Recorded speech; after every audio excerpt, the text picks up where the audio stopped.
इमरान खान को शिकायत है, उन्होंने बताया कि मैं जब प्रधानमंत्री बना तो आपको फोन किया, आपसे उन्होंने कहा कि मैं पठान का बच्चा हूं, सच बोलता हूं, तो एक मौका तो उन्हें भी मिलना चाहिए। इमरान खान से मैं पहले भी मिला हूं, विस्तार से मेरी बातचीत भी हुई है। जब वो प्रधानमंत्री यानी उनकी पार्टी के सबसे बड़े नेता चुन करके आए तो मैंने टेलीफोन भी किया था देश के एक मुखिया के नाते, और तब भी मैंने उनसे कहा था, देखिए इतना बार हमने लड़ाइयां लड़ ली, हर बार आपकी पिटाई हुई,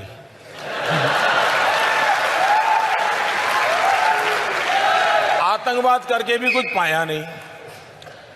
ये जितना हमने बर्बादी 40 साल में की है, अगर हम 5 साल मैं मेरे देश में गरीबी के खिलाफ लड़ूं, आप अपने देश में गरीबी के खिलाफ लड़िए, हम दोनों गरीबी के खिलाफ लड़ें, हम अपने अवाम का भला करेंगे। तो उन्होंने मुझे कहा कि देखो मोदी जी, मैं पठान का बच्चा, मैं सच बोलता हूं, और इसलिए मैं आपको कहता हूं कि आइए हम नई शुरुआत करें। ये बात हुई थी। पाकिस्तान में समस्या ये मैं अनुभव से, मेरा अकेले का अनुभव नहीं है, दुनिया के देशों का अनुभव है। मैंने दुनिया के कई देश के महापुरुषों से बात की है, गल्फ कंट्रीज के, अरब राष्ट्रों के सभी नेताओं से मैंने बात की है, मैंने अमेरिका, चाइना, रशिया, उन सब से भी बात की है। एक बात ज्यादातर उभर करके आती है कि भाई आजाद करोगे तो किससे करोगे? आर्मी से करोगे, आईएसआई से करोगे, कि इलेक्टेड बॉडी से करोगे? बोले पता ही नहीं चलता वो देश कौन चलाता है।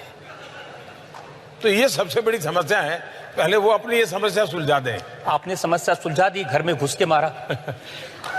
आखिरकार जब उनको हमने सबूत दिए, बार बार दिए, और जब घटना घटती है तो इतनी प्यार से, इतनी मीठी बात करते हैं जी, आप भी सोच लेंगे यार नहीं पाकिस्तान सुधर गया है। पुलवामा के बाद मैं उनकी बहुत मीठी मीठी बातें मानने को तैयार नहीं था। मैंने कहा भाई आपकी बहुत बातें सुन चुका हूं, आप करते ही नहीं कुछ। हमारे यहाँ इतने लोगों को मार दिया, आपको हमने सबूत दे दिए, हमने एविडेंस दे दिए, उनकी टेलीफोन दे दिए, सब दे दिया, लेकिन आप कहते हैं हम जांच कर रहे हैं, और 10-10 साल हो गए। तो अगर ठीक है, अब हमारी सेना को जितना आता है वो करते रहेंगे। उनकी बात तो समझ आती, लेकिन हमारे यहाँ ममता दीदी हैं, बहन मायावती हैं, अखिलेश भाई हैं, राहुल भैया, जितने भाई बहन हैं आपके यहाँ पर, वो सब कह रहे थे सबूत दीजिए एयर स्ट्राइक का। देश के किसी भी नागरिक को सबूत मांगने का हक है। राजनीतिक दलों के नेताओं को भी सबूत मांगने का हक है, लेकिन सबूत मानना ही उनकी जिम्मेवारी भी है। इनका प्रॉब्लम है कि मांगते रहो लेकिन मानो कुछ नहीं। सबसे बड़ा सबूत पाकिस्तान खुद है जी।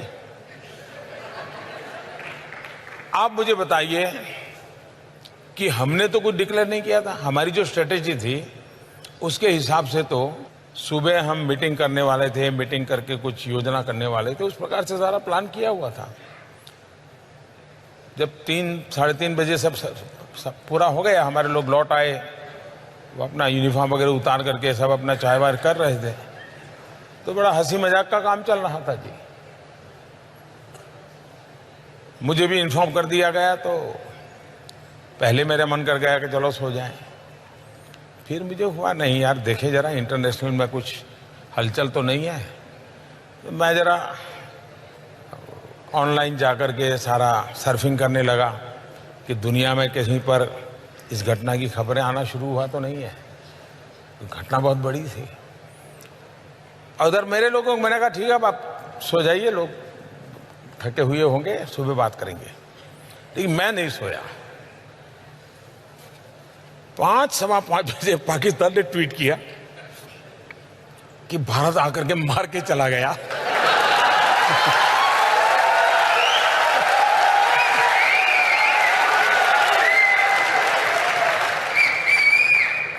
तो मैं फिर समझ गया कि मामला वो सिंपैथी गेन करने के लिए कुछ कर रहे हैं। रोना शुरू कर दिया इन्होंने। तो मैंने फिर हमारे लोगों को इकट्ठा किया और मैंने कहा भाई तुरंत बैठना पड़ेगा।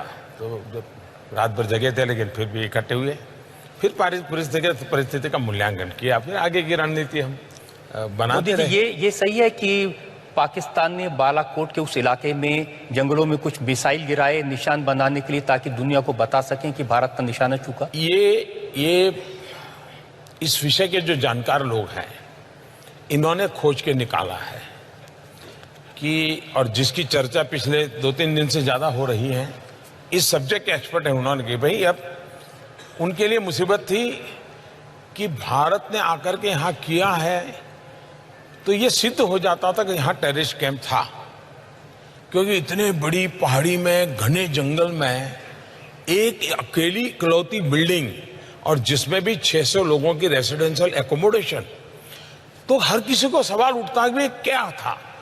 इसलिए इनके लिए इसको छुपाने के लिए कोई न कोई रास्ते ढूंढने ही पड़ेंगे।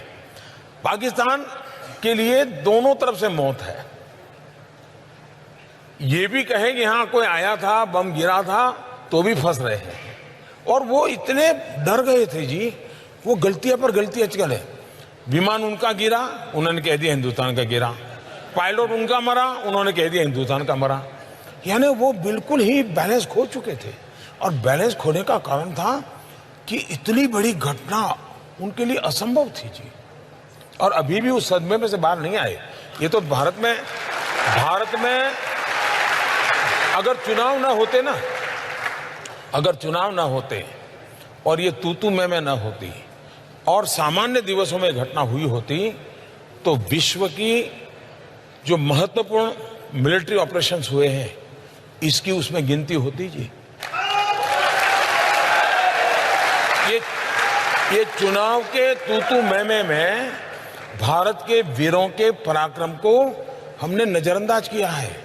और इसलिए मैं तो ईश्वर से प्रार्थना करता हूं कि चुनाव नतीजों के बाद शांति से इसके एक्सपर्ट हो, वो देश को समझाएं कि भारत के लोग कितने पराक्रमी हैं, कितना बढ़िया काम किया है।